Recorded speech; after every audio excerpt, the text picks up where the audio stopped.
Y vamos de inmediato, cuando Chile canta, a presentarles a César Palacios y el Sonido de los Andes.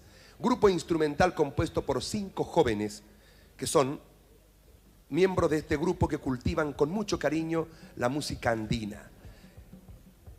César Palacios, el solista, es cultor del charango y en él interpreta hoy Ventolera. Chile canta.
Excelente sonido.